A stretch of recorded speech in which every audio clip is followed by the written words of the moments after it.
लाड पावांगे जी। हाँ जी। आज की डिस्कशन है सेक्शन 113 की, यानी कि minimum tax on the income of certain persons. ये कुछ लोग हैं जिन्होंने मिनिमम टैक्स पे करना होता है टर्नओवर के ऊपर। वो कौन लोग हैं? या तो वो रेजिडेंट कंपनी होती है हो, या फिर वो इंडिविजुअल हो। इंडिविजुअल के केस में उसका जो टर्नओवर है वो 100 मिलियन या उससे ज्यादा हो। ड्यूरिंग द ईयर भी हो सकता है और सब्सिक्वेंट ईयर भी हो सकता है। यानी कि अगर एक साल के आखिर में वो एक्सपेक्ट कर रहा है कि उसका अगले साल में उसकी जो टर्नओवर होगा वो 100 मिलियन या उससे ज्यादा हो सकता है, चाहे इस साल में है या नहीं है, तो भी उस पर ये सेक्शन एप्लीकेबल हो जाएगा। इसी तरह तीसरे में कैटेगरी आ जाती है एओपी की। एओपी के केस में भी वो यही कहता है कि उसका जो टर्नओवर है वो ग्रेटर देन और इक्वल टू 100 मिलियन हो ड्यूरिंग द ड्यूरिंग केस में भी यही है कि उसका टर्नओवर 100 मिलियन से ज्यादा हो या उसके बराबर और during the year plus subsequent year plus मतलब दोनों क्लॉजेस एप्लीकेबल है कि यहाँ या तो उसका during the year turnover 100 million और above in the tax year और in the any subsequent tax year in any subsequent tax year. उसके बाद हम आते हैं आगे। वो कहता है for where for any reason whatsoever allowed under this ordinance including any other law or for time being in force, laws for the year, the setting off of a laws of an earlier year, exemption from tax, the application of credits or rebates, or claiming of allowances or deductions including depreciation or amortization deductions. No tax is payable or paid by the person for a tax year, or the tax payable or paid by the person for tax year is less than the percentage as specified in column 3 of table in division 9 of part 1 of the first schedule of the amount representing the person's turnover from all sources for that reason। यानी कि इसमें वो कह रहा है कि अगर उसका ड्यूरिंग द ईयर लॉस आ जाता है या फिर वो प्रायर ईयर के लॉसेस को एडजस्ट करता है या फिर उसको कोई टैक्स एग्जेम्पशन मिल जाती है उस साल, या फिर उसको कोई टैक्स क्रेडिट अलाउ हो जाता है या रिबेट मिल जाती है,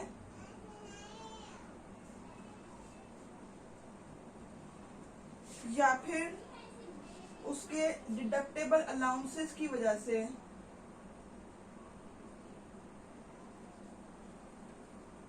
जिसमें बिजनेस के केस में नॉर्मली डेप्रिसिएशन, यानी कि उस साल में उसने कोई हैवी इन्वेस्टमेंट की है जिसके ऊपर उसको इनिशियल अलाउंस मिल गया है, या फिर उसको डेप्रिसिएशन की वजह से उसका लॉस बना है। लॉस ये जिसकी वजह से उसका नो टैक्स पेएबल, यानी कि अगर हम वो इंडिविजुअल या एओपी के एनटीआर के नॉर्मल टैक्स रिजीम के स्लैब रेट्स अप्लाई करता तो उसको नो टैक्स पेएबल बनता, लेकिन उसको इस सेक्शन की वजह से ये स्पेसिफिक परसेंटेज जो कि स्केड्यूल की डिवीजन पार्ट 1 की डिवीजन 9 में मेंशन है, जिसमें वो रेट अप्लाई करता है टर्नओवर के ऊपर और उसको वो टैक्स पे करना पड़ जाता है। हालांकि इन सारी वजूहात की वजह से उसका एनटीआर में कोई टैक्स नहीं बना था। इसमें आगे वो एक्सप्लेनेशन देता है। सर्टन जगहों पे ऑर्डिनेंस में ना एक्सप्लेनेशन के नाम से होता है कि जो पिछली सेक्शन अवेलेबल होता है उसमें अगर कोई चीज़ जिसमें एम्बिगुअस है तो बाद में लॉ में तरमीम के साथ उसके अंदर एक्सप्लेनेशन ऐड हो जाती है, या सर्कुलर के साथ एक्सप्लेनेशन आई होती है वो फिर इसके अंदर ऐड हो जाती है।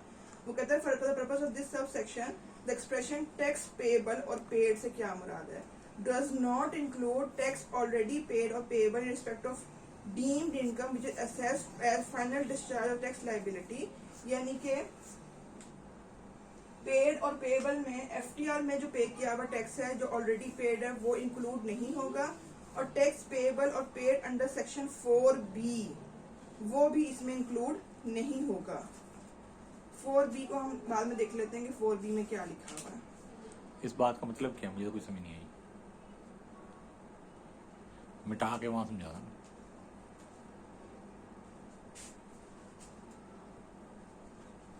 इस बात का मतलब आपको समझ नहीं ये आया? आखिरी पैराग्राफ क्या था, मुझे कोई समझ नहीं ये है। आखिरी पैराग्राफ पिछले पैराग्राफ के दौरान में टैक्स पेड और पेएबल का वर्ड यूज हुआ था, where there is no tax is payable और पेड बाय द पर्सन, और टैक्स पेएबल और paid by the person for tax year is less than the tax paid due to the turnover tax.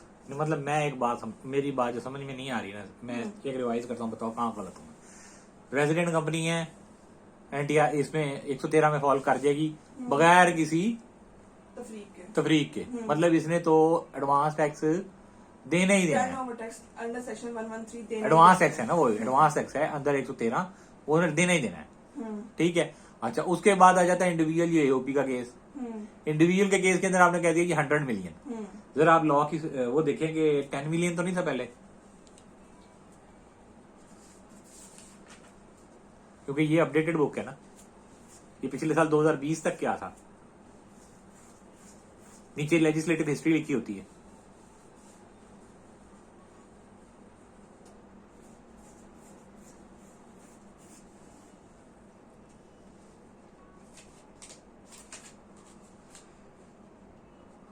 नहीं समझ आती तो मेरे को पूछ लो। समझ आ रही नहीं, हम नजर नहीं आ रहा।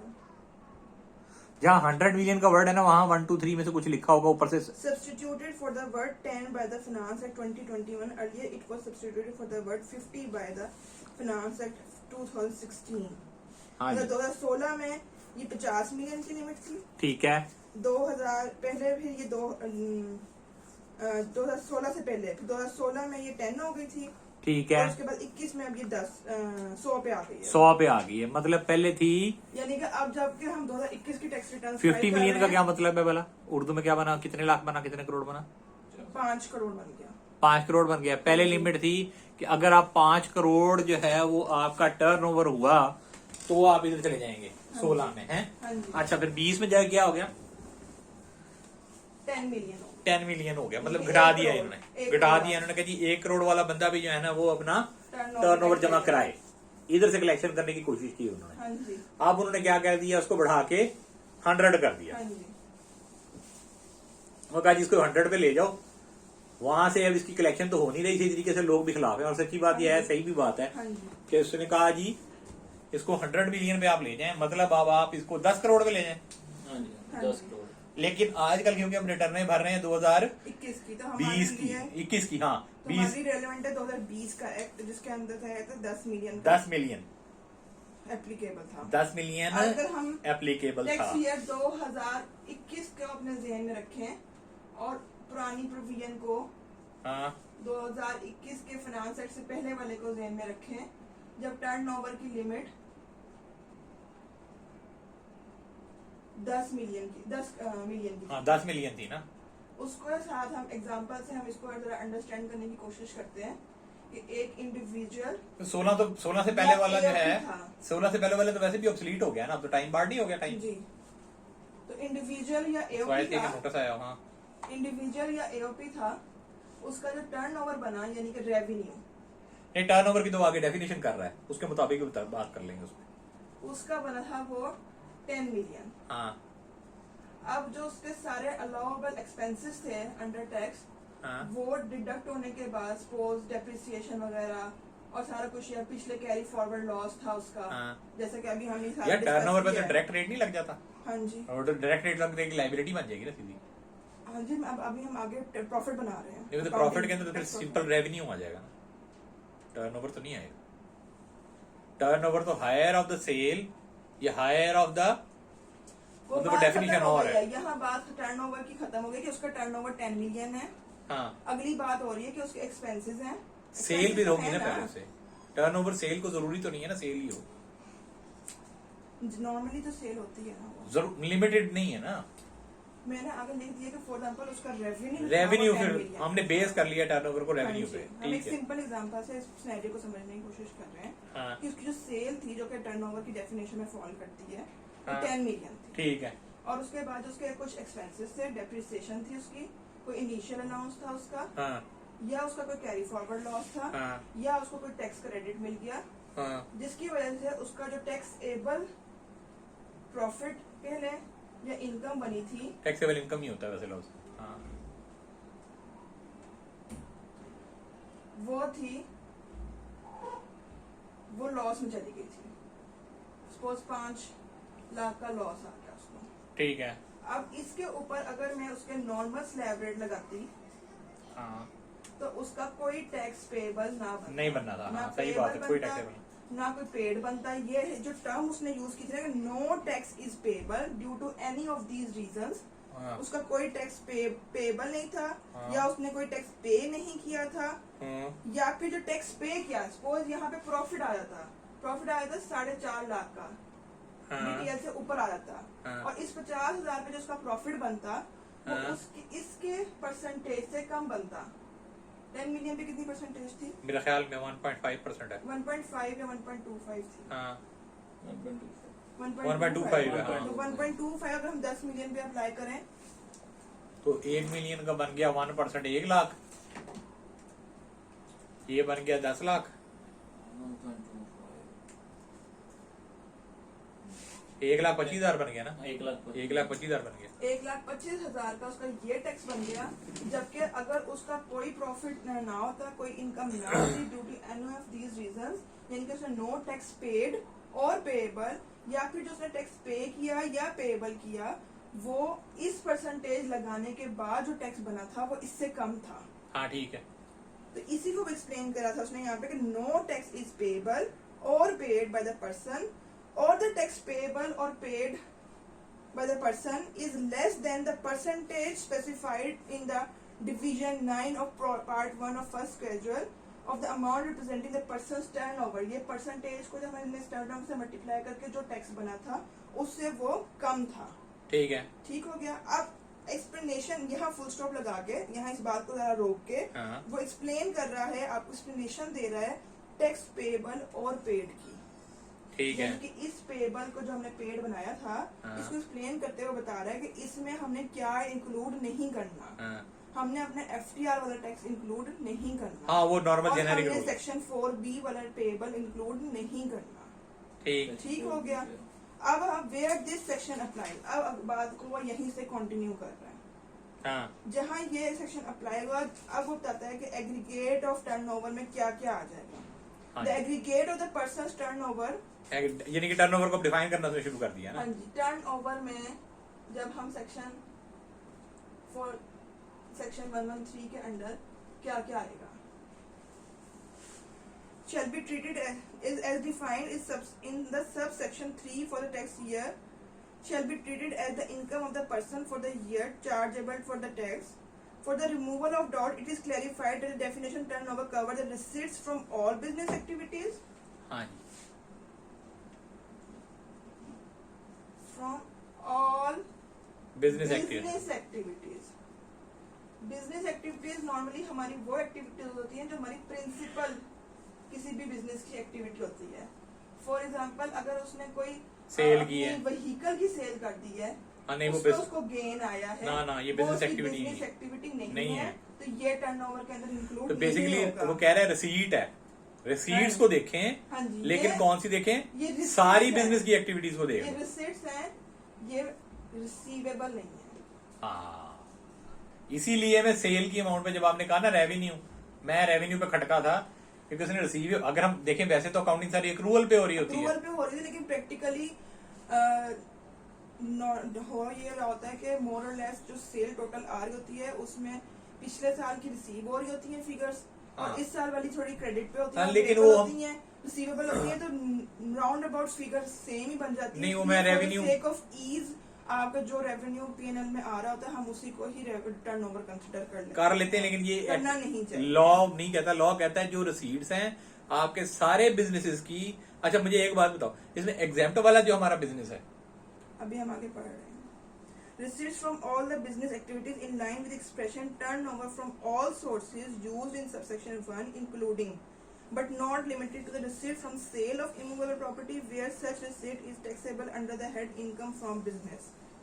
यानी कि अगर immovable property किसी का बिजनेस है तो ठीक तो है, वो भी इसके अंदर ठीक है, इंक्लूड ठीक है, हो ठीक है। जाएगा। ठीक है, मैं बेचता ही प्रॉपर्टीज हूँ, मेरा काम ही प्रॉपर्टी की है सेल। रियल रियल एस्टेट वाला है बंदा, या मैं बिल्डर हूँ मतलब नॉर्मली इमूवेबल प्रॉपर्टी की सेल आपकी बिजनेस एक्टिविटी नहीं होती नहीं है, है। उसका गेन और लॉस हम टर्नओवर की डेफिनेशन में नहीं लेते हैं, ठीक है, लेकिन यहाँ ठीक। इमूवेबल प्रॉपर्टी की सेल और परचेज उसकी बिजनेस का पार्ट है, तो सही वो है। इसमें इंक्लूड हो जाएगा। सही है, सही है, सही है, सही है, ये वाली बात समझ आती है। एग्जाम पे चले जाओ, किसी तरह पहुंचो तो एग्जाम तक कल पहुंचो। FTR नहीं है यहाँ इसमें। मेंशन नहीं है, FTR वाला तो उसने स्पेसिफिकली निकाल दिया है। एग्जाम भी नहीं है। जरा ये पिछले वाले खाने में जाना, जरा FTR के साथ उसने सेक्शन और कौन सा मेंशन किया था? 4B 4B। 4B दे। मेरा कौन बज रहा है? दे दें। किधर है? बाहर बज रहा है। बजट दो।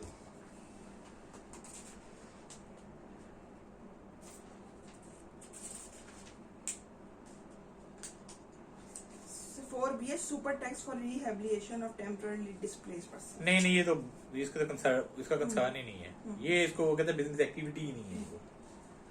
अच्छा, अच्छा, यहाँ तक उसकी ना टर्नओवर की डेफिनेशन खत्म हो जाती है। अब ये बात कि जनाब एग्जाम इसमें आना है या नहीं आना, ये एक अदर डिस्कशन है। ये नीचे की लेकिन- एक्सप्लेनेशन में दिया होगा, ये लेजिस्लेटिव हिस्ट्री में दिया होगा, ये एक्सप्लेनेशन फ्रॉम FBRI होगी। Turnover means the gross sale or gross receipts exclusive of sale tax and FET or any trade discount shown on invoices or bills derived from the sale of goods, also excluding any amount taken as deemed income and is assessed as final discharge of the tax liability for which tax is already paid or payable. It also includes, यहाँ पहले हम इसको explain कर लेते हैं। It also includes का क्या कहता है ये? अब इसको देख लेते हैं। टर्नओवर की जो अब डेफिनेशन है ना, किस Proper. सेक्शन में? ये है सेक्शन 113 का सब सेक्शन 3। इसमें वो बताता है पहले ए में कि इसमें आपकी ग्रॉस सेल आनी है। अब यहाँ वाली यानी आपकी कि बात, ये नेट ऑफ, इसमें क्या नहीं आना, नेट ऑफ इसमें सेल टैक्स नहीं आना। यानी कि हाँ। अगर आपको net of sale tax exclude है तो आप उसके अंदर पहले ऐड बैक करेंगे अपने सेल टैक्स को, फिर हाँ। उसको ग्रॉस पे लेकर आएंगे। इसमें हाँ। आपका FET भी नहीं आना, हाँ, ठीक हो गया। इसमें आपका ट्रेड डिस्काउंट भी नहीं आना।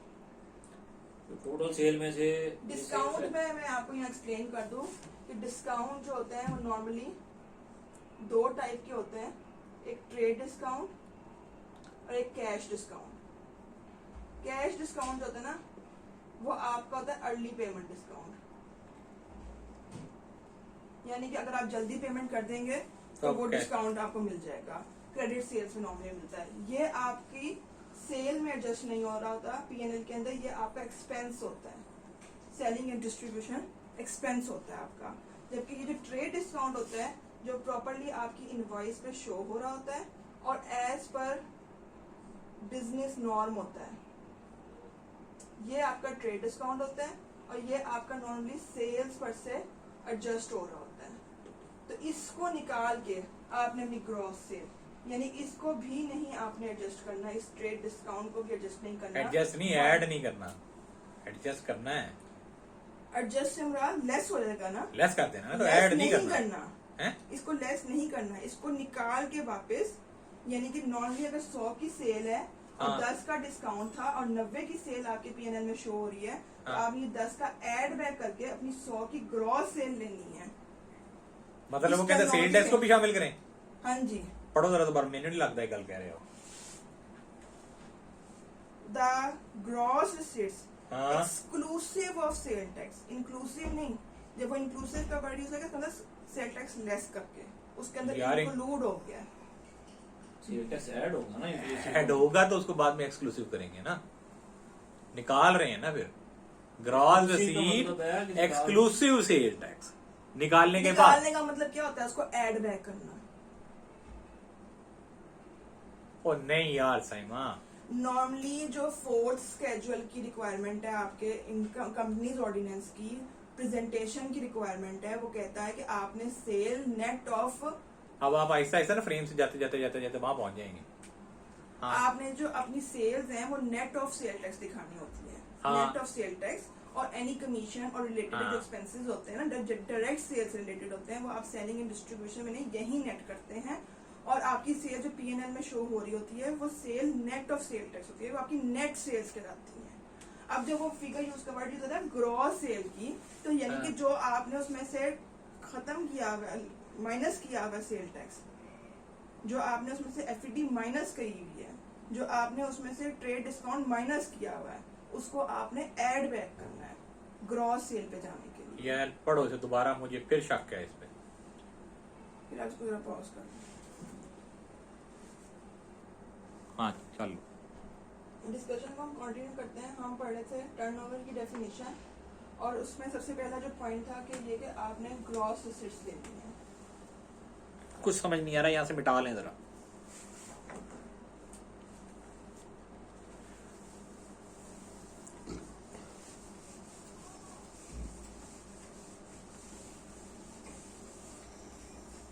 हम डिस्कशन कर रहे थे सेक्शन 113 के सब सेक्शन 3 की, जिसमें वो टर्नओवर को डिफाइन कर रहा है। उसमें पहले पॉइंट में वो ये कहता है कि टर्नओवर मतलब ग्रॉस रिसीट्स। अगर हम रिसीट्स पे फोकस करें तो वो अमाउंट जो आपकी रिसीव होती है, रिसीव फ्रॉम कस्टमर, कस्टमर से जो पैसे आते हैं उसके अंदर सेल की अमाउंट भी इंक्लूड होती है, उसमें सेल टैक्स भी इंक्लूड होता है, अगर कोई एफईडी है तो वो भी इंक्लूड होता है, और उसके अंदर आपकी अगर कोई इनकम टैक्स तो उसमें भी रिजल्ट कर दिया होता है। तो इसके अंदर सेल जो अमाउंट रिसीव हो रही है उसके अंदर की चीजें शामिल होती है। अब आगे वो लफ्ज यूज करते हैं exclusive of sale tax and FED duty. तो ये अमाउंट हमें रिसिट्स के अंदर मिली है, ये हमने लेस कर देनी है, एक्सक्लूड कर देनी है, यानी कि हमारे पास ग्रॉस सेल्स आ जाए, ग्रॉस रिसिट्स आ जाए। ठीक हो गया। अब इसको हम यहाँ से पढ़ लेते हैं लॉ से। The gross receipts exclusive of sale tax and federal excise duty or any trade discount shown on invoices or bill derived from the sale of goods, and also excluding any amount taken as deemed income or is assessed as FTR, final discharge of the tax liability for which tax is already paid or payable। यानी कि इन receipts में अगर कोई FTR sales हैं और उनके against receipts हैं, FTR receipts, वो भी इसके अंदर एक्सक्लूड हो जाएगी। मार्कर को बंद कर दिया है ना ताकि सूखे नहीं। नेक्स्ट पॉइंट है gross fees for rendering of any services, for giving benefits including commissions except covered by the final discharge of tax liability for which tax is separately paid or payable। यानी कि commission, income, goods की बात खत्म कर दी ना उसने, goods तक complete हो गया ना मामला। अब हम बात कर रहे हैं सर्विसेज की। सर्विसेज की कि अगर कोई रिसीट्स आपको मिली, ग्रॉस रिसीट्स, कम्युनिकेशन तो हो रही है हमारी सारी की सारी किस बात पर? सेक्शन 11 ना हमारी हो रही है टर्नओवर की कैलकुलेशन में कि टर्नओवर कैसे कैलकुलेट होगा। एक सेकंड साइमा होल्ड करना। तो हम बात कर रहे थे सर्विसेज की, अब टर्नओवर की कैलकुलेशन हो रही है। टर्नओवर में पहले हमने ग्रॉस रिसीट्स जिसमें सेल ऑफ गुड्स थी, हाँ, सामान की बात हो रही थी। हाँ जी। उसके बाद ग्रॉस रिसीट यानी कोई फीस आपको मिली है सर्विसेज के अगेंस्ट, उस सर्विस के अंदर कमीशन, सर्विसेज बेस्ड सर्विसेज भी आ सकती हैं, कोई कमीशन इनकम आपको मिली है वो। तीसरे नंबर पे आ जाएंगे कॉन्ट्रैक्ट रिसीट्स, यानी कि आपने कोई कॉन्ट्रैक्चुअल एग्रीमेंट पूरा किया है, बिजनेस किया है, कोई कॉन्ट्रैक्चुअल एग्रीमेंट पूरा किया, तो उसकी बेस पे जो आपको रिसीट्स मिली हैं वो भी टर्नओवर की डेफिनेशन में आ जाएगी। मतलब ये कि जो क्रिकेटर जो गेम खेल रहा है या फुटबॉलर जो कोई गेम हाँ खेल रहा है जी। उसका कोई कॉन्ट्रैक्ट है, हाँ जी। और उसके ऊपर भी वो फिर यही बात करेगा कि वो टैक्सेस कहते हैं निकाल दो, सेल टैक्स अगर लगा हुआ है तो वो निकाल दो उसमें हाँ से। जी, वो कहते हैं डिनाम the gross receipt from the execution of contract, ठीक है, एक्सेप्ट वही बात जो फाइनल डिस्चार्ज में जा रही है एफटीआर वाली निकाल दो, जो कि एफटीआर हाँ जी। जिससे शुरू में कट गया है भी एफटीआर इनकम फर्क हो गई वो तो चलो। हाँ जी। इसके अंदर जो चौथी चीज टर्नओवर के अंदर ऐड होगी वो होगी शेयर ऑफ एओपी। वो भी एओपी भी तब जब एओपी के पास भी यही तीनों रिसीट्स आ रही है। अगर एओपी की इनकम भी एफटीआर में फॉल कर रही है तो फिर वो हाँ। वाला शेयर यहाँ आएगा कि नहीं नहीं आएगा, एफटीआर का जनरल रूल है वो नहीं आता शेयर होगा। Of amount stated above stated above, यानी कि इन तीनों में से ही जो शेयर ऑफ अमाउंट होगी हाँ। Of any AOP of which the company is a member. नहीं, अब मेरा एक सवाल है मसूमाना, मैंने सेल गुड्स की भी की है, एक कॉन्ट्रैक्ट भी किया है और सर्विसेज भी की है, हाँ, तीनों तीनों को क्लब कर लूं, तीनों को क्लब करके फिर टर्नओवर टैक्स, फिर टर्नओवर कैलकुलेट कर लूं, हाँ जी। बस हो, जबरदस्त हो गया। आगे चलो जी। क्योंकि एग्रीगेट ऑफ पर्सनस टर्नओवर अलग से बस ठीक है, जबरदस्त है, सारा जबरदस्त, कुछ ऐड हो जाता है। ठीक। ये हमने पढ़ लिया।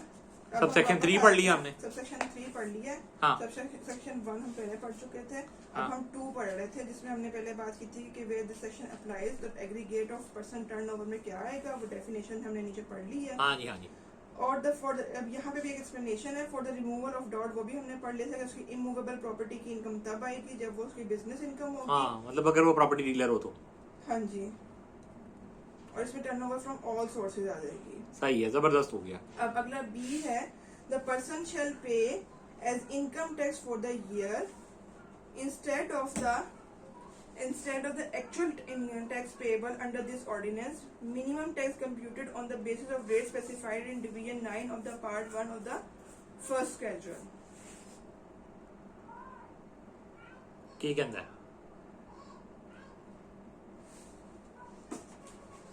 Where the tax paid under subsection 1 exceeds the actual tax payable, Where the the tax excess amount paid of tax under paid shall be subsection, carried forward for the, वो कहता है जो टैक्स हमने मिनिमम में भरा है, मतलब 1.25 लगा के या 1.50 लगा के जो हमने टैक्स भरा है, हाँ जी, हाँ, where the tax paid वो ज्यादा है, वो एक्सीड कर जाता है एक्चुअल टैक्स पेबल से, अगर हम नॉर्मल में NTR होते के हैं, नॉर्मल नॉर्मल में होते हैं। करते हैं, या कंपनी के केस में हम उसका 29% या इनकेस स्मॉल कंपनी अगर हम 22% का रेट अप्लाई करते हैं, हाँ। और उसके वो ये जो टैक्स पेबल ज्यादा बन गया है, तो जो हाँ। एक्सेस हमने पे किया है हाँ, ड्यू टू टर्नओवर टैक्स, हाँ, हाँ, हाँ, वो जनाब कैरी फॉरवर्ड हो जाएगा। The excess amount of tax paid shall be carry forward for adjustment against tax liability and the aforesaid part of the subsequent tax पे, यानी कि जो हमने शुरू में बात की थी कि अगर ये टैक्स जो बना है वो ज्यादा बना है, जबकि हाँ। अगर उसका लॉस हो जाता हाँ। या उसका अगर प्रॉफिट होता तो उस पर बनने वाला टैक्स कम होता। ठीक तो है। जो हमने एक्सेस पे किया है turnover tax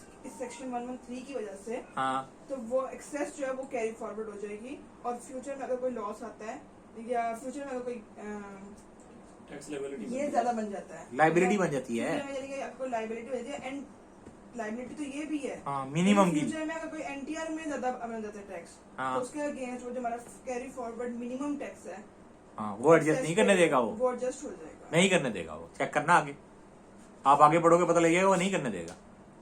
provided that if tax is paid under subsection 1 due to the fact that no tax is payable or paid for the year, the entire amount of tax paid under subsection shall be carried forward for the adjustment in the manner stated aforesaid. Aforesaid कितना? For the adjustment against the tax liability under the aforesaid part of the subsequent tax year, क्या कह रहा है वो? आगे चलें, आगे चलें, आगे चलें।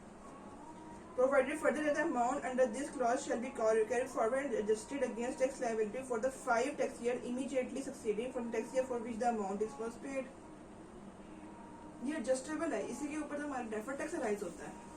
ये 5 साल तक के लिए एडजस्टेबल है, लेकिन जो डेप्रिसिएशन और इनिशियल अनाउंस है ना, वो हमारा अनलिमिटेड टाइम पीरियड के लिए एडजस्टेबल है। इसलिए जब भी हम अगले साल का टैक्स कैलकुलेट करते हैं, तो पहले हम अपने मिनिमम टैक्स को एडजस्ट करते हैं, और फिर हम ना, ठीक है, और 50,000 तुम्हारा एनटीआर में बन गया। 50,000 तुम्हारा एनटीआर में बन गया, ठीक। अब तुम्हारा पिछले साल था ना, वो एनटीआर में 25,000 था और 50,000 मिनिमम टैक्स बना था। अब तुमने पिछले साल 25,000 मिनिमम टैक्स की वजह से एक्सेस भरा था, वो अच्छा। 25,000 कैरी फॉरवर्ड हो जाएगा। और इस साल जब तुम्हारी एनटीआर में ज्यादा लाइबिलिटी बन रही थी, वो 25,000 पिछले साल वाला इधर आके एडजस्ट हो जाएगा। देखो उस्ताद मोहतरम ने कोई उसकी एग्जांपल कराई है। यहाँ वो कह रहा है, This turnover for the tax year shall be treated as the income of the person chargeable to tax, and such person shall pay tax at the rate of 1.25% of their turnover instead of actual tax liability। फिर आगे वही turnover की definition जो हम सारी पढ़ चुके हैं। हाँ। अब आगे आती है एग्जांपल। एग्जांपल कराओ। ABC Limited received 1 million as a share of profit from AOP हाँ। Gross turnover of AOP is 40 million. खड़ जा सहमा उथे वाइट बोर्ड ते ही एग्जांपल करा दे उस्ताद मोहतरम दा नाम नहीं लेना किताब नहीं दिखानी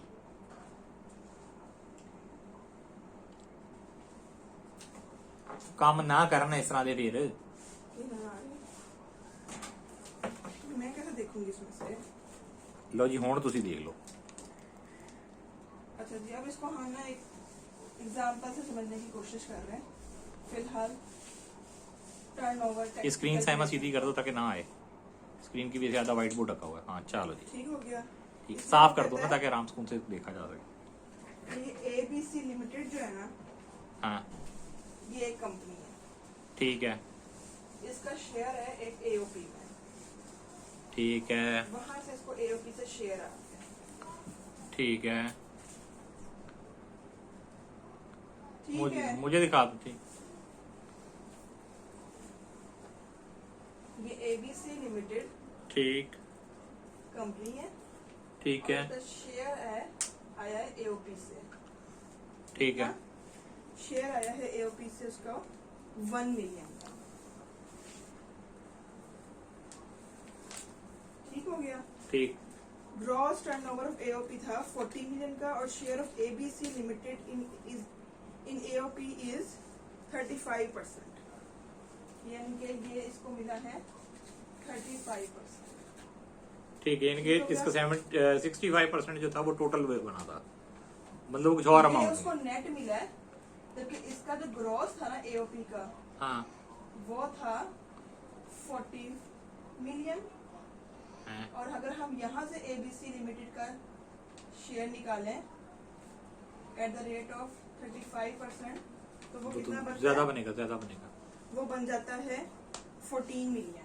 हाँ वो 14 मिलियन बन जाता है लेकिन एक्चुअल जो रिसीट हुआ है वो 1 मिलियन हुआ है 1 मिलियन हुआ, लेकिन हमने क्या लेना है? हमने ग्रॉस लेना है। रिसीट लेना है ना हमें तो ग्रॉस रिसिट लेनी है ना। जो रिसिट मिली है उसको वो नेट मिली है।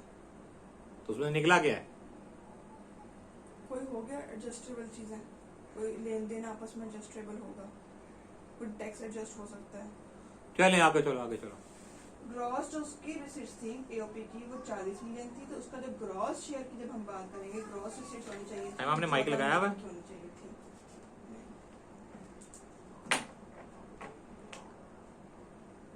14 मिलियन। तो 14 मिलियन पे उसका जरा फैक्ट दोबारा रिवाइज कर दो रिकॉर्डिंग में आ जाए एबीसी लिमिटेड एक कंपनी है, उसको शेयर ऑफ एओपी जो मिला है वो 1 मिलियन मिला है। हाँ ये नेट शेयर मिला है उसको। ठीक है, ये ठीक है। नेट है। लेकिन उसकी परसेंटेज ऑफ ओनरशिप जो 35% है एक्चुअल में जो ग्रॉस रिसीट्स थी एओपी की वो 40% थी। जो एबीसी लिमिटेड का शेयर था वो 35% था। 14 लाख तो बनता है उसको ठीक 14 मिलियन की उसकी ग्रॉस रिसीट्स ठीक है, ठीक है, ठीक है। 1 करोड़ 14 अगर हम टर्नओवर टैक्स अप्लाई करते हैं एट द रेट ऑफ 1.25%, तो ये बन जाता है 175,000। यहाँ पर उसने सिर्फ टर्नओवर टैक्स की कैलकुलेशन समझाई है। आगे जो हम डिस्कशन कर रहे हैं वो है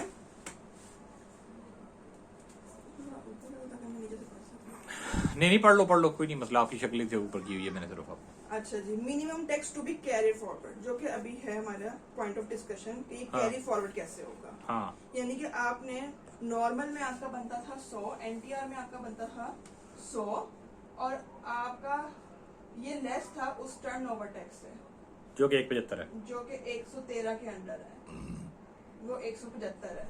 तो ये जो आपने एक्सेस भरा है 75, ये वो कहता है आप कैरी फॉरवर्ड कर सकते हैं 5 इयर्स के लिए। अभी कैसे कैरी फॉरवर्ड होना है ये सवाल है। Amount of minimum tax paid in excess of actual tax liability shall be carry forward for adjustment against tax liability for 5 tax years immediately succeeding the tax year for which the amount was paid। ठीक है 5 साल आगे चलेगा clear हुआ कि इसने tax liability के against adjust होना है। ठीक हो गया अब ये कौन सी टैक्स लायबिलिटी? एनटीआर वाली में जो बनेगी वो, या 113 के अंडर बनेगी वो। आगे वो कहता है इन subsequent years minimum tax paid can only be adjusted if normal tax liability calculated at the rate of 29% is greater than minimum।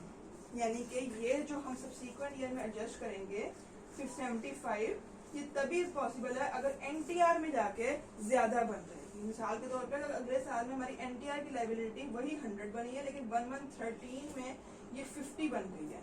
अब हमने ये पे करना है, ये हमारी लायबिलिटी है, और इसके अगेंस्ट वो 75 जो है वो एडजस्ट होके हमने 25 का पे करना है। ठीक, समझ आ दोबारा गई। पढ़ते हैं। In subsequent year minimum tax paid, ये वाला पेड हाँ कैन ओनली बी एडजस्टेड, हाँ तब एडजस्ट होगा, यानी कि टैक्स क्रेडिट के तौर पर अलाउ हो जाएगा हाँ if normal liability calculated under 29% or in case of individual or AOP as per slab rates, ठीक तो है ज्यादा हो जाती है, is greater than minimum tax। ठीक है ठीक है। in case of taxable loss, हाँ लॉस था यहाँ पे, ये 100 थी ही नहीं, हाँ। 0 थी, ठीक लॉस था, then whole amount of tax paid under 113 shall be carried forward। Normal बात है। In case of taxable loss, the entire amount of minimum tax paid shall be carried forward for adjustment। ठीक है, आगे चलो जी। अब ये applicable किस पर नहीं है? हाँ 113 किस पे एप्लीकेबल है ही नहीं। हाँ जी हाँ जी, Every person is required to pay minimum tax, जबरदस्त। even if his income is exempt from tax, ठीक है, unless specific exemption is provided in the ordinance। अच्छा जी। Such specific exemption is provided in clause 11A of part 4 and various other clauses of second schedule exemption is provided in the following। किन किन को income exempt है तो उन पे turnover apply नहीं होगा। ये प्राइवेट लिमिटेड कंपनी की बात कर रहा है ना? ये डिफरेंट क्लॉजेज हैं सेकंड स्केड्यूल की, जिसमें वो कहता है कि इन लोगों पे सेक्शन 113 एप्लीकेबल होता ही नहीं है।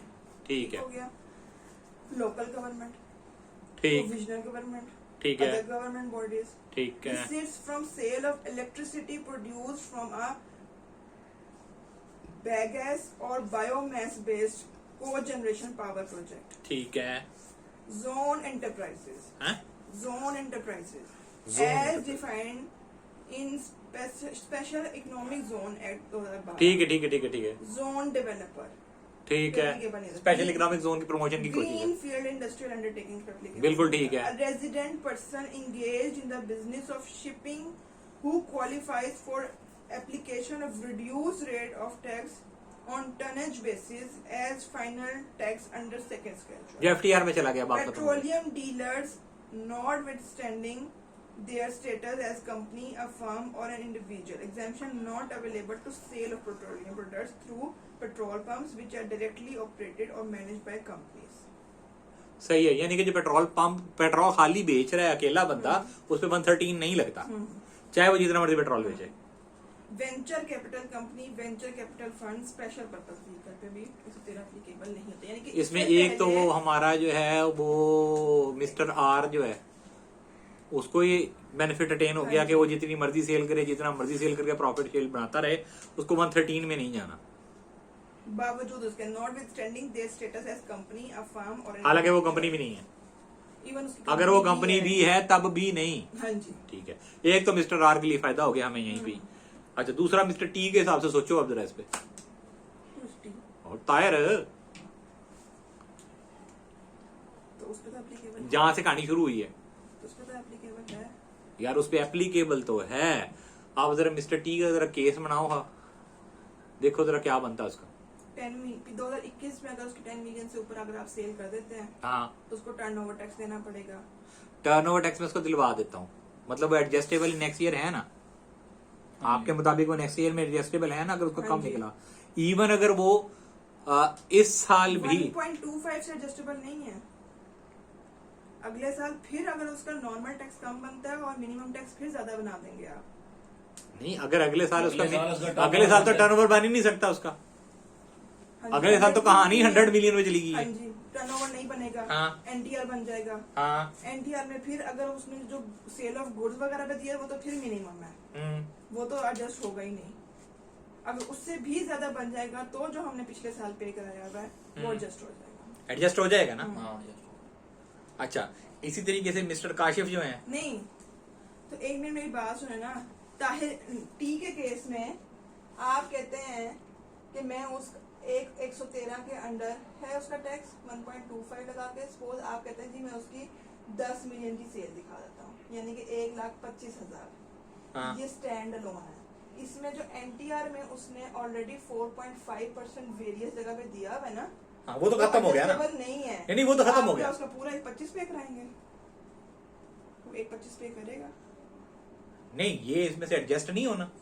ये तो इसके अंदर केस एडजस्टेबल नहीं है, वो एमटीआर है, वो एफटीआर थोड़ी है। हैं? वो मिनिमम, वो भी मिनिमम है। वो भी उसने जो पेमेंट की हुई है वो मिनिमम की पेमेंट वो की है। मिनिमम उन्हीं उससे एडजस्ट होता है, एनटीआर वाली लाइबिलिटी से नहीं? इससे भी एडजस्ट होगा, इससे भी एडजस्ट। एडजस्ट होगा। हाँ जी, अच्छा, वो कितना पे किया हुआ था उसने? 74,000। 74 तो आप उसका रिमेनिंग पे कराना चाहते हैं? रिमेनिंग। नहीं, रिमेनिंग नहीं भी, मेरी बात सुनो ना, अगर हम इसका रिमेनिंग ना भी पे कराएं, क्योंकि हम तो अभी उसका रेवेन्यू ऊपर बढ़ाने से डर रहे हैं ना। इस डिस्कशन वाली बात तो नहीं डिस्कशन वाली बात है, केस है है। हैं? वो फेक है, हम कौन सा केस एक्चुअल है, हम एक बात कर रहे हैं। अगर मैं उसके एक्चुअल प्रॉफिट पे चला जाऊं, वो तो लॉस है। 38,000 सारा बनता है उसका, खर्चे पूरे नहीं हुए। वो ये कोई नहीं है, बाप गुना नसी है, नहीं ना कुछ चीज ना कोई बात। 50 आता है मेरे को, छो लो। हाँ, अगली बात, LQP का शिफ्ट, ठीक है, मुझे नहीं पता उसके केस का। मैं बताता हूँ ना। पिछले साल तक भाई का जो है ना, सिर्फ इसी वजह से कि ये 10 मिलियन वाली रगड़ मची थी, उसकी वजह से भाई को नोटिस आ गया। हालांकि एक्चुअल में उसकी सेल इतनी नहीं थी, सिर्फ बैंक का क्लोजिंग बैलेंस देख के उन्होंने टर्नओवर बना दिया, क्योंकि टर्नओवर की डेफिनेशन पढ़ने की जहमत कभी किसी वकील ने, अच्छा, इसके साथ ऐसे वकील ने, सॉरी सारे वकीलों ने नहीं रगड़ना चाहिए, ਅਸੀਂ भी वकील ही, ਅਸੀਂ ਕਿਹੜਾ तेल बेचते हैं। 147 भी पढ़ लें। पढ़े। ये आपने एक बहुत नेकी की बात बताई है मुझे, पढ़े। इन्हों जरा बेयर एक्ट भी पढ़ो। हाँ बच्चों साहब, पढ़ो बेयर एक्ट। बेयर एक्ट पढ़ो, चिट्टी चेयर ते बैठो, ਤੁਹਾਨੂੰ ਵੀ ਜਰਾ ਕੈਪਚਰ ਕਰੀਏ। ਤੁਸੀਂ ਕਿਉਂ ਭੱਜ ਜਾਂਦੇ ਹੋ? Advance tax paid by tax payer under section 147। अब सवाल ये पैदा होता है कि अगले साल आपकी लिमिट तो चेंज हो गई है 113 की, हाँ जी। 10 मिलियन से हो गई है 100 मिलियन। हाँ जी, लेकिन उन्हीं लोगों को इस साल नोटिस आए हुए हैं 22 के लिए। हाँ जी। तो वो जनाब 113 में आपने दिया नहीं है। 147 में अब आइंदा उनको जरूरत है भी सही कि नहीं है? तो 147 में उनका 100 मिलियन तो 113 में तो नहीं बनता, लेकिन 147 में बनता है कि नहीं है? हाँ, ये सवाल पैदा हो जाता है। Every individual with latest assessed income of 1 million income, उसका टर्नओवर से ताल्लुक नहीं है, उसका नेट प्रॉफिट से ताल्लुक है, टैक्सेबल इनकम से ताल्लुक नेट इनकम की बात कर रहा हूँ। इनकम चार्जेबल टू है। Tax. Every individual with the latest assessed income of 1 million, for example और क्रिकेटर्स जो हमारे क्लाइंट हैं, हाँ, उनकी नेट रिसीट्स ही 10 लाख से ऊपर की थी। यार देखो मेरी बात सुनो, सैलरी में तो जितनी सैलरी मिलती है वो, पॉज कर दिया। नहीं पॉज नहीं किया मैंने। जो सैलरी में तो जो सैलरी मिलती है ना, वो टोटल रेवेन्यू आ सैलरी जाती की है। बात सुन लो पहले मेरी बात। अच्छा, उसके बाद जो हमारा कॉन्ट्रैक्ट की इनकम मिलती है ना, वो तो सारी की सारी हमारी इनकम होती है, क्योंकि हमने वो एक स्पेशल एक एक्टिविटी परफॉर्म की है। हाँ जी। मैं गुड्स की बात कर रहा हूँ, मेरे लिए वो गुड्स और सर्विसेज वाला बंदा इम्पोर्टेंट गुड्स है। की बात भी कर लो आप, सर्विसेज की बात भी कर लो आप, कॉन्ट्रैक्ट्स की बात भी कर लो। जिसका पिछले साल नेट असेस्ड जो प्रॉफिट बना था ना, इनकम बनी थी, profit taxable income, taxable income बनी थी, यानी जिसके ऊपर खर्चे रेट लगा के हमने निकालने रेट बाद कैलकुलेट, वो 10 लाख थी। टर्नओवर की बात नहीं हो रही है। यार मेरी बात समझो पहले। जिसके ऊपर आपने टोटल रेट कैलकुलेट किया था, स्लैब रेट, हाँ जी, उस अमाउंट की बात कर रहे हैं ना हाँ आप। मतलब सारे के सारे एक्सपेंसेस और चीजें निकाल के जो हाँ अमाउंट जी। बची, वो अगर आपकी 10 लाख से ज्यादा है एक साल में, हाँ जी, वो तो बहुत घट लोग नहीं यार, उसमें तो मिस्टर के फॉल ही नहीं करते। लेकिन कुछ लोग फॉल कर रहे हैं, तो हाँ। बात करें ना। मेरे इसीलिए दिमाग में मैंने particularly Twitter 3 की केस है। एग्जांपल ली थी कि उसका फॉल करता है। हाँ। इसीलिए मैंने आप साथ हमारे एक और जो क्लाइंट है, डॉक्टर है, डॉक्टर सर्विसेज देता है, उसकी भी सारी की सारी जो सर्विसेज होती हैं वो उसमें एक्सपेंस तो कोई होता नहीं उसके अगेंस्ट, हाँ। तो उसके अगेंस्ट भी उसका 10 लाख से ऊपर का प्रॉफिट बना हुआ था, और हाँ। 147 के अगेंस्ट उसको 2022 में क्वार्टरली के जमा कराने के आए हुए थे। उसको सिनेरियो को आप जेन में रखें और आप अभी इसको पढ़ें। every individual with latest assessed income of 1 million or more and every other taxpayer whose income was charged to tax for the latest tax year is required to pay advance tax on quarterly basis other than income under the following heads. इन लोगों पे apply नहीं होता, हाँ जी बोले बोले salary पे apply नहीं होता, जबरदस्त। Tax on shipping and air transport, छोड़ दें इसको, आगे चलें। डिविडेंड्स, है, रॉयल्टी, ठीक है। फॉर टेक्निकल सर्विसेज, ठीक है, अब ये fee for technical services payment important to है। नॉन रेजिडेंट, ठीक है, tax treated as final tax under any of the provision of the ordinance, ठीक है। आगे इन पे अप्लाई नहीं होता, ये सेक्शन अप्लाई नहीं होता जिसका ये चीजें आगे हाँ, सारी बाकी ठीक। सब पे अप्लाई होता। बाकी यानी कि मिनिमम वाले तो इसी में शामिल हैं, एनटीआर वाले भी इसी में शामिल हैं। आप सेल करते हैं, सर्विसेज देते हैं, जो भी करते हैं, जब भी 10 लाख से ऊपर आपकी नेट प्रॉफिट जाएगा, नेट प्रॉफिट ही जाएगा ना। जैसे ही आपका नेट प्रॉफिट साफी मुनाफा जैसे ही 10 लाख से ऊपर जाएगा, ये 10 लाख हो जाएगा। इंडिविजुअल की बात हुई, अच्छा ठीक हो गया। इंडिविजुअल के केस में 10 लाख और एवरी अदर टैक्स पेयर यानी कि एओपी और कंपनी के केस में 10 लाख की कैद नहीं है, वहां गया है। उसने हमेशा क्वार्टरली एडवांस टैक्स देना है। ये एक आपने बहुत सोहनी बात बताई है मुझे। अब आप एक प्राइवेट लिमिटेड और एक पब्लिक लिमिटेड कंपनी को या एक एओपी को अपने जेन में रखें और उसने चाहे पिछले साल जितना भी उसका प्रॉफिट था, इररेलेवेंट ऑफ डेट फैक्ट, किताब नहीं उठानी है आपने। हाँ जी, तो उसने जनाब अगर इस साल उसने अपना एक एस्टिमेट बनाना है कि पूरे साल में मेरी इतनी इनकम होगी हाँ, और उसकी बेस में मेरा इतना टैक्स होगा हाँ। और उसका 1/4 उसने क्वार्टरली बेसिस पे जमा कराना है। भाई साहब ये तो लंबा चौड़ा काम शुरू नहीं होगा। उसका अगर एट द ईयर एंड, मतलब ये एक मिनट 147 का टैक्स जो है वो ना मिनिमम है,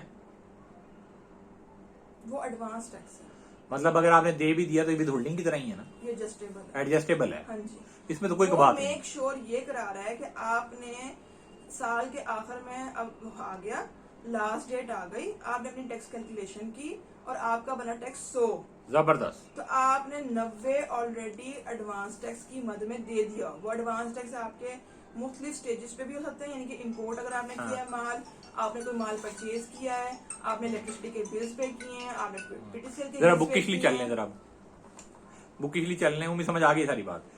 वो 90% होना चाहिए और अगर 90% से कम आपने पे किया हुआ ना, हाँ, अगर आपने अपना एस्टिमेट कम बनाया हुआ तो आपको पेनल्टी भी है उसके ऊपर, वो भी हम आगे पढ़ लेते हैं।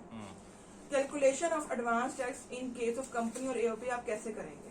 Formula is A multiply by B divided by C minus T. इसको हम जरा बोर्ड पे डिस्कस, बोर्ड पे चले जाएं जी, बोर्ड पे चले जाएं, ठीक है ना, क्योंकि बोर्ड बहुत इंपॉर्टेंट चीज है हमारी जिंदगी में।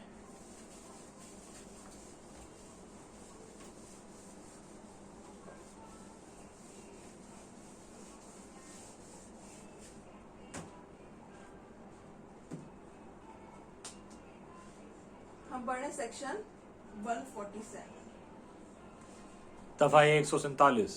उसके में हम पढ़ रहे हैं कंपनी और एओपी का केस, जिसमें regardless of last year assessed income आपने हर हाल में क्वार्टरली इनकम टैक्स देना है। उसके लिए आपने क्वार्टरली इनकम टैक्स की कैलकुलेशन कैसे करनी है, ठीक हो गया? वो करनी है आपने, उसके लिए आप एक फार्मूला बना लेते हैं और फार्मूला है A multiplied by B divided by C minus D. ठीक हो गया? ठीक हो गया। अब जनाब ए क्या है इसमें? ए है आपका टर्नओवर। टर्नओवर वही जो हमने 113 में पढ़ा है, फॉर क्वार्टर। इस एक क्वार्टर का आपका टर्नओवर कितना है? ठीक है, इसको आपने मल्टीप्लाई करना है किससे? Tax assessed for last year, पिछले साल का टैक्स। पिछले साल tax assessed for prior year, divide करना है सी से, कमाई। टर्नओवर ऑफ लास्ट ईयर,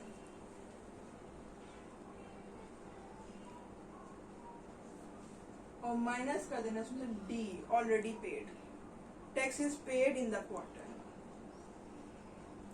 यानी कि जो विथहोल्डिंग टैक्सेस कट गए मेरे साल में, महीने, हाँ जी, उस क्वार्टर में, हाँ जी, तो ये तो बहुत अच्छा है। इसको ना भी हम क्वार्टर इसको हम प्रैक्टिकली भी देखेंगे। प्रैक्टिकली हम अगर अपना पोर्टल खोले ना तो वहाँ पे वो हमें एस्टिमेट करके भी दे देता है। आप अपने एस्टिमेशन का एक फॉर्म है उसके अंदर विद होल्डिंग टैक्सेस में क्वार्टर में जाके वो उसको आप जैसे खोलते हैं ना उसके अंदर उसने दिया होता है कि आपका पिछले साल आपने कितना अपना टैक्स बनाया था, आपका पिछले साल कितना टर्नओवर था, उससे वो एक रेट डिवाइड निकल आया, उस रेट को मल्टीप्लाई करेंगे इस साल के क्वार्टर के टर्नओवर से। ठीक हो गया। और फॉर एग्जांपल एक कॉन्ट्रैक्टर को अगर आप ज़हन में रखें, उसने मिसाल के तौर पे जो इस दफ़ा टर्नओवर किया है उसके पे पिछले साल का रेट अप्लाई करके और इस दफ़ा जितना उसने उस पर पे कर दिया है वो निकालने के बाद भी अगर कुछ बनता है तो उसने फिर अंडर सेक्शन 47 पे करना है।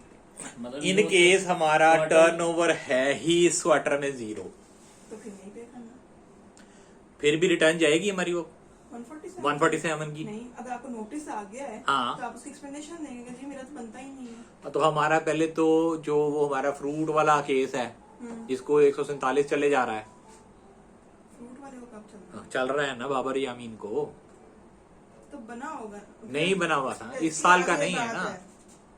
इसकी आगे बात है एस्टिमेशन ऑफ एडवांस टैक्स, वो हम पढ़ेंगे। हाँ वो आपने फिर उसको बना कर देना कि नहीं इस दफा हमारा एस्टिमेट है कि हमारा नहीं बनना, इसलिए हम नहीं दे रहे हैं। ठीक ठीक ठीक रिप्लाई फिर देना है ना आपने उसको। ठीक है ठीक है ठीक है, मुझे बात समझ में आ गई है। जरा इसको बुकिशली चलने आगे। Where the taxpayer fails to provide turnover or turnover for the quarter is not known, it shall be taken to be 1/4 of 1/10 of the turnover of the latest tax year for which the return has been filed. यानी कि अगर उसको अपने quarter का turnover नहीं पता कितना है मेरा, ठीक है, तो वो पिछले साल का जो उसका क्वार्टर का टर्नओवर था, पिछले पूरे साल का जो उसका टर्नओवर था ना उसको वो अज्यूम करेगा 110 यानी कि 10% से बढ़ गया ठीक है और उसका भी डिवाइड करेगा 4 से, तो ठीक है, हमने मतलब turnover 10% इंक्रीमेंट करके क्वार्टर का टैक्स निकाल ले। हाँ जी। अ कंपनी और एन एओपी शैल पे क्वार्टरली एडवांस टैक्स, अब ये पे आपने कब करना है, ऑन और before 25th day of September, December, March and 15th of June, यानी कि आपका क्वार्टर यूजुअली खत्म होता है मार्च पे, दिसंबर पे, जून पे और सितंबर पे। आपने क्वार्टर खत्म होने का इंतजार नहीं करना, आपने मार्च के क्वार्टर का जो है वो 25 मार्च को पे कर देना है, आपने दिसंबर के क्वार्टर का 25 दिसंबर को पे कर देना है और आपने सितंबर के क्वार्टर का 25 सितंबर को पे कर देना है और जून के क्वार्टर का आपने 15 जून को पे कर देना है। ये तभी आपको ईयर एंड होने से पहले 147 के नोटिस आते हैं, क्योंकि उन्होंने वैसे भी अपने पूरे साल का रेवेन्यू पूरा करना होता है। और 15 जून, इसलिए इसकी डेट भी अर्ली है, 15 जून तक आपने जो देना दे के। ठीक, आगे चले। उसके बाद अ कंपनी ऑफ एन और an AOP shall be liable to pay quarterly advance tax in the absence of latest assessed income और declare turnover. They shall pay advance tax on the basis of quarterly estimated turnover including the effect of minimum tax. A person other than individual investor shall pay quarterly adjustable advance tax on capital gains made for disposal of securities within 21% of the end of the quarter. अब ये उन लोगों के case में है जो कि securities में डील कर रहे हैं। Mister dark brown, Provisions, mister dark brown, yes, नहीं, other than individual की बात है। ज्यादा than individual, mister dark brown नहीं आते इसमें। The above provisions shall not be applicable to individual investors पे applicable ये नहीं है। इंडिविजुअल ये हमने बात की थी कंपनी और एओपी के केस में आपने ये कैसे कैलकुलेट करना है। हाँ। अब हम बात करेंगे इंडिविजुअल के केस में आपने एडवांस टैक्स कैसे कैलकुलेट करना। Now keep in mind mister के, मिस्टर टी, मिस्टर वगैरह। Mister dark brown, mister dark brown, हमने कंपनी बनवानी है इसके नाम की, डार्क ब्राउन एंटरप्राइजेस। यार मजे की कंपनी। ठीक हो गया। इसमें आपने लेना है वो था ना मोती वाला mister brown. Compare Dark discussion हाँ सॉरी हाँ जी। a डिवाइडेड बाय 4 हाँ माइनस b। ये इंडिविजुअल का केस है। हाँ जी, ये इंडिविजुअल का केस है। इसमें a उसके पिछले साल की income, last year income assessed income tax tax sorry is the tax assessed for the last tax year. B is tax already paid deducted.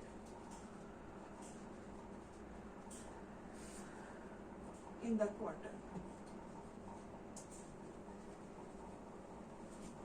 An individual shall pay quarterly advance tax on or before 15th of September, December, June. Individual के case में तमाम quarters मार्च, जून और सितंबर की last date है 15।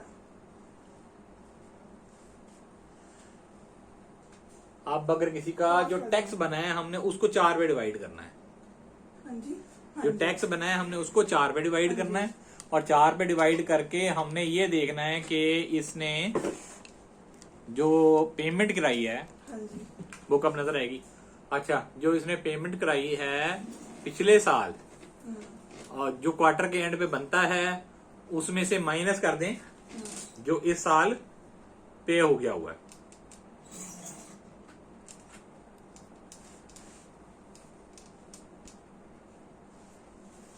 यही कह रहे हो? जी। अब मैं आपको ना एक रियल सिनेरियो दिखाना चाहती हूँ। नहीं, रियल सिनेरियो ना दिखाओ, उसमें सी हैं ऐसी चीजें नहीं, आएंगी। मैं नहीं दिखा रही उस तरह से भी। हाँ।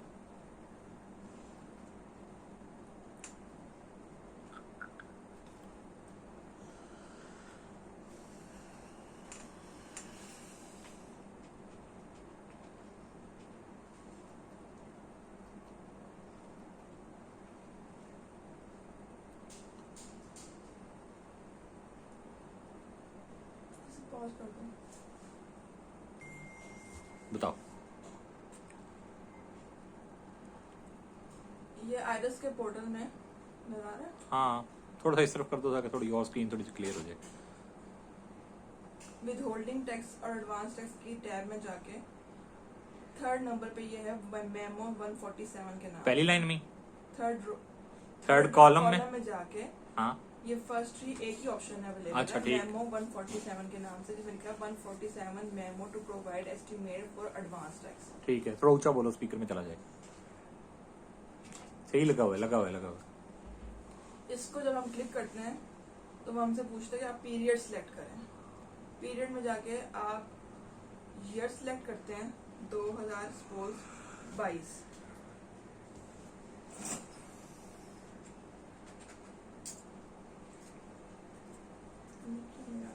क्लिक कर लें उसमें।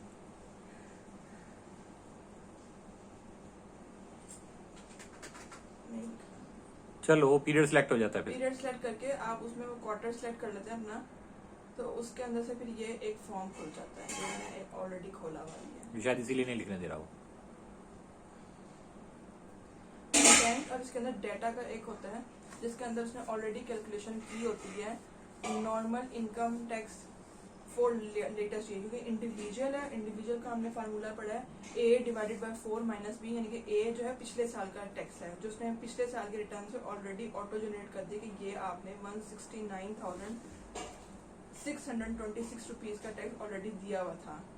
Less tax tax chargeable under 113 for latest year. 113 का अगर कोई टैक्स होता तो वो भी यहाँ पे आ जाता।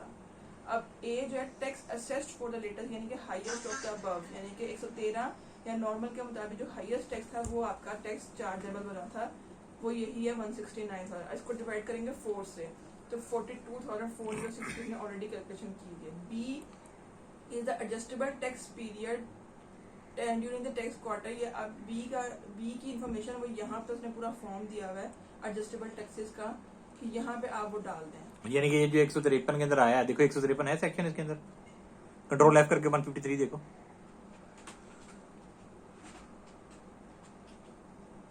हाँ जी है इसके अंदर 153 के अंदर, लेकिन जब 147 ये जो कैलकुलेशन है ऑटो जनरेट है, ये हमें एडिट नहीं करने देगा। लेकिन अगर मैं इस पर्सन की खुद से कैलकुलेशन करने की कोशिश करूँगी, ये 42,406 है, तो इसकी एफबीआर की मालूमात से ये निकाली हुई है और ये क्वार्टर निकला हुआ है। नहीं, वो फिर हम अमाउंट कैसे डालेंगे टैक्स की? ये तो कैलकुलेशन करवा रहा है, ये सबमिशन नहीं है, ये सिर्फ मेयर ये मेमो है। का मेमो है, मेमो है। यहाँ से कुछ भी सबमिट नहीं करने के लिए कर रहे। तो ये मैंने ये एडजस्टेबल में जाओ ना, एडवांस में दूसरे में जाओ, वो आगे ऑप्शन दिया तो हुआ है ऐड करने में। कहाँ ऐड करने के लिए? अगले वाले में जाओ। हाँ। हाँ, यहाँ पे ऐड है तो फिलहाल तो मेरा कीबोर्ड काम नहीं कर रहा है, क्या है, या इसमें ऐड होता है? क्लिक करना, क्लिक हो रहा है। क्लिक हो रहा है, हाँ जी, हो रहा है। कर्सर नजर आ रहा है। हाँ, हाँ जी, वो अपने उससे करके देखो लैपटॉप से। उससे भी नहीं हाँ, हो हो रहा रहा है, ऐड हो रहा है। है।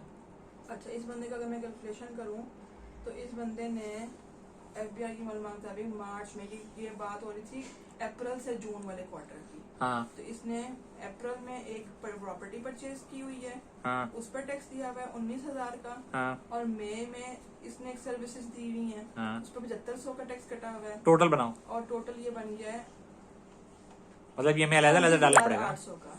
अलग अलग डालना पड़ेगा ना। हाँ जी, 153 1C में इसके हैं 15,000, ये 15,000 डाल देते हैं। 153 1C 1C में receipts from contracts,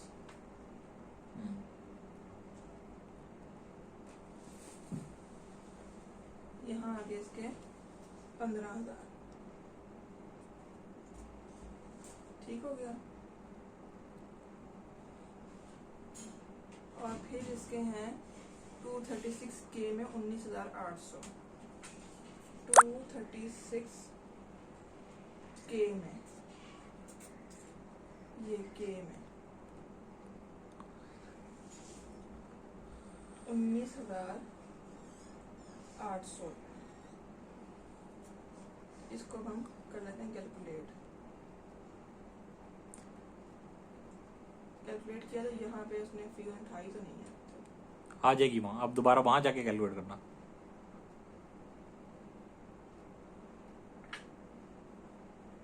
ये आ गई 34,800 रुपए। हाँ जी, यानी कि नेट एडवांस टैक्स उसने जो पे करना था वो 7607 का पे करना है इस क्वार्टर का। जबरदस्त। लेकिन यहाँ पर भी एक जो नेक्स्ट बात है वो कहता है, if the taxpayer who is required to pay quarterly advance tax is of the view that his income for the current tax year would be likely to be less than his latest assessed income. हाँ He may file an estimate of income to the commissioner and can pay the advance tax for the current year accordingly.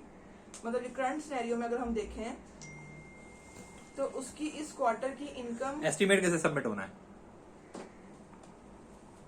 उसकी इस quarter की जो हमने देखें तो उसने दी ही 2 services हैं, 1.5 लाख की उसने सारी सर्विसेज दी हैं जिसपे उसका ऑलरेडी टैक्स एडवांस कट चुका हुआ है। हाँ। पिछले साल उसने ज्यादा सर्विसेज दी थी इसलिए ज्यादा टैक्स बन गया था। मेरा सवाल ये है कि ये एस्टिमेट सबमिट कैसे करना है? फाइल एंड एस्टिमेट, देखिए वहां जाके देखो ना, वहाँ विदहोल्डिंग वाले के अंदर जाके देखो, हो सकता है वहां application for submission of estimate आ रही हो कहीं।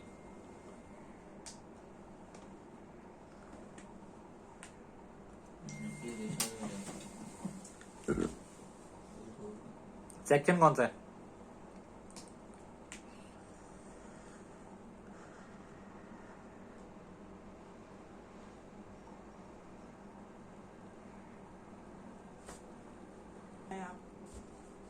मतलब आपको मैनुअल, अदर हाँ evidence of estimated expenses and deduction, evidence in case of turnover decline.